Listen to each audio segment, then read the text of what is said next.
काल आपण जो हवामान अंदाज दिला होता, नावकास्टिंग म्हणजे लाईव्ह सध्या परिस्थिती काय आहे आणि उद्याची परिस्थिती काय राहील हे सांगितलं होतं. तर उद्या आपण बोललो होतो की विदर्भात बऱ्याच ठिकाणी ढगाळ वातावरण राहील आणि काही ठिकाणी तुरळक स्वरूपाचा, काही ठिकाणी हवेच्या वेगासोबत असा पाऊस राहील. तर त्या प्रकारचं वातावरण आता विदर्भात बऱ्याच ठिकाणी तुम्हाला पाहायला मिळत आहे.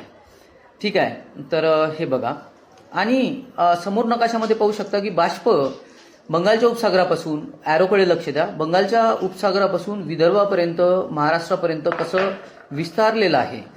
तर ह्या ॲक्टिव्हिटी रोजच घडायला पाहिजे असते असं आपण रोजच सांगत असतो. पण हे गोष्टी मॉडेलमध्ये आपल्याला फोरकास्टमध्ये दिसत नाही, ज्या कालही दिसत नव्हत्या. आता उद्याची तारीख 15लाही आपल्याला बाष्पाची निर्मिती कमी दिसत आहे, ढगांची निर्मिती कमी दिसत आहे आणि संपूर्ण महाराष्ट्रातच आणि विदर्भात सुद्धा. कारण आत्ता विदर्भातूनच जे काही ॲक्टिव्हिटीज होतील ह्या पुढे जातील मराठवाडा आणि त्यानंतर ते पश्चिमेकडे जातील. ठीक आहे, तर वातावरण बदलणार आहे आता 18 तारखेपासून. आणि हे जे तुम्हाला समोर चित्र दिसत आहे, तर बाष्प आता जे निर्मिती, ढगाची निर्मिती जी दिसत आहे, ही विदर्भापुरती मर्यादित आहे. मराठवाड्याचा लगतचा पूर्वेचा भाग जो आहे विदर्भाला लागून तिथे आहे, परंतु याचा विस्तार वाढेल. हे बघा असा होईल. बरोबर, ठीक आहे, असा विस्तार वाढेल. परंतु तरीही उत्तर महाराष्ट्रात पावसात सुरुवातीच्या काळातही कमतरता राहणारच आहे. म्हणजे जे आपण 18च्या पुढे जे वातावरण बदलणार हे सांगत आहोत 16 मे पासून, तर ते वातावरण बदलणार. पण बदलणार तर सध्या जी इंटेन्सिटी आहे विदर्भात हे वाढेल. हे वाढेल आणि आणि पेरणीस पोषक वातावरण निर्माण त्यावेळेस बऱ्याच ठिकाणी होणार. परंतु बघा, ज्या ज्यावेळी दुष्काळ दुष्काळ सदृश्य परिस्थिती असते, दुष्काळ नाही, दुष्काळ सदृश्य परिस्थिती असते, तशा प्रकारचे आपल्याला चिन्ह दिसतात. जसं की अल्निनोची डेव्हलपमेंट, आयओडीचा कमी सपोर्ट. ठीक आहे, आणि काही कमेंट आलेले आहे. त्या कमेंटवरही काल रात्री जसा एका कमेंटवर व्हिडिओ बनवला, कमेंटवर मला फार व्हिडिओ बनवा वाटतात बरेचसे, परंतु वेळ मिळत नाही त्यामुळे मी बनवत नाही. तर काही प्रयत्न करील आता. ठीक आहे, तर आता बघा, हे जे रोज ऍक्टिव्हिटी घडत आहे हे वाढतील 18 तारखेपासून. ठीक आहे, 18 तारखेपासून याचा विस्तार वाढेल आणि याची व्याप्ती सुद्धा वाढेल थोडीफार. पण पेरणी करायची का, तर पेरणी ह्या अशा पावसाच्या भरोशावर अशा सालात, आता 2023, मी 16 मे पासून सांगत आहोत तुम्हाला की तुम्हाला 2023 आठवत असेल. जेव्हा जेव्हा अशा गोष्टी समोर येतात तेव्हा तेव्हा माझी सुद्धा बरीच जास्त शेतकऱ्यांना आठवण येते.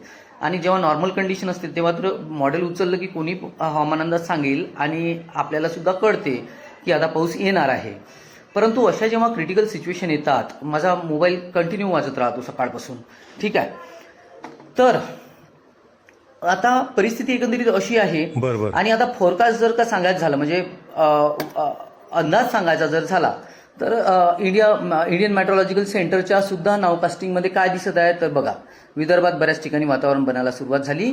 इथे सुद्धा हे विदर्भाचाच भाग म्हणजे बुलढाणा वगैरे या भागात, अकोला या भागात, त्यानंतर मराठवाडा लगतचा भाग, आणि याचा थोडासा परिणाम हा पश्चिमेकडे राहील. म्हणजे ह्या वातावरण बनल्याच्या पश्चिमेकडे म्हणजे मराठवाडा पूर्व जो आहे इथे सुद्धा याचा प्रभाव असतो.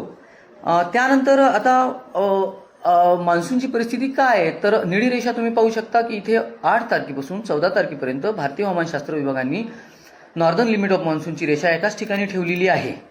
आता 15 तारखेची इमेज बघा. तर यावर आणखी एक गोष्ट सांगतो मी तुम्हाला. तर हाच मी म्हणतो तोच की हा जो सपोर्ट आहे भारतीय हवामानशास्त्र विभागाचा यावर्षी शेतकऱ्यांना, तो चांगला मिळत आहे. कारण काय, भारतीय हवामानशास्त्र विभागाने जर म्हटलं की मान्सून पुढे गेला तर लोक पेरणी करतात. ठीक आहे, आणि ऍक्च्युली शेतकऱ्यांना पाऊस पाहिजे असतो. मान्सूनचे निकष वेगळे आहे, हवामानशास्त्र विभागाचा काही चुकत नाही, मान्सूनचे निकष वेगळे आहे, परंतु शेतकऱ्याला पेरणीला जो पाऊस पाहिजे तो वेगळ्या प्रकारचा पाहिजे असते.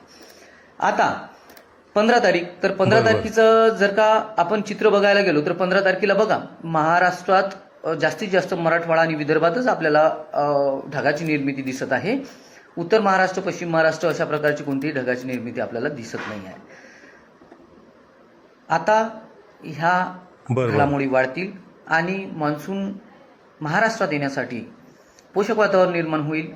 उत्तर महाराष्ट्राचं नाव मी का घेत नाही, मला लोक म्हणतात की तुम्ही जळगावचं नाव घ्या, नाशिकचं नाव घ्या, अहिल्यानगर उत्तर भाग, अहिल्यानगर, तर सगळंच डोक्यात आहे. परंतु जिथे ऍक्टिव्हिटी असतात तिथे आपण त्या विभागाचं नाव घेतो. आता विदर्भात ऍक्टिव्हिटी आहे आणि मी विदर्भातला असल्यामुळे विशेषतः मला जास्त तिथलं ओढ असते, त्याच्यामुळे मग मी तिथले हवामान अंदाज जास्त देत असतो. परंतु बरोबर. मला काही अशी हे नाही आहे कुठे की इथला हवामान अंदाज नाही दिला पाहिजे असं मला वाटत नाही. तर ते सुद्धा बघू आणि हेही सांगतो. परंतु आता उत्तर महाराष्ट्राची जी परिस्थिती आहे ती कोणत्याही बरोबर. प्रकारचे सिस्टम तिथे बनत नाही आहे. कोणत्याच प्रकारचा पाऊस येणाऱ्या काळात तिथे सुरू होताना आपल्याला दिसत नाही आहे. त्याच्यामुळे आपण तिथलं नाव घेत नाही. हेच त्याच्या मागचं एकमेव कारण आहे. ठीक आहे. मराठवाड्याचं नाव जास्त का घेत नाही तर बरोबर. मराठवाड्याचं कारण हेच आहे. आता ऍक्टिव्हिटी जी आहे विदर्भ आणि मराठवाड्याचा लगतचा पूर्व भाग ह्या ऍक्टिव्हिटी जास्त आहे. आणि व्हिडिओ जो आहे हा पूर्ण बघत जा. ठीक आहे. आणि मी वारंवार सांगतो माझ्याजवळ जेवढी माहिती आहे 6 वर्षाचा बरोबर. डेटा कलेक्शन आणि 6 वर्षाचा अनुभव त्याच्या भरोश्यावर मी हवामान अंदाज देत असतो. आणि फक्त हवामान अंदाज म्हणजे अंदाज आहे, शेतकऱ्यांना मदत करण्यापुरता आहे. मी काही हवामान तज्ज्ञ नाही. काही प्रश्न असतील तर कमेंट करा. धन्यवाद.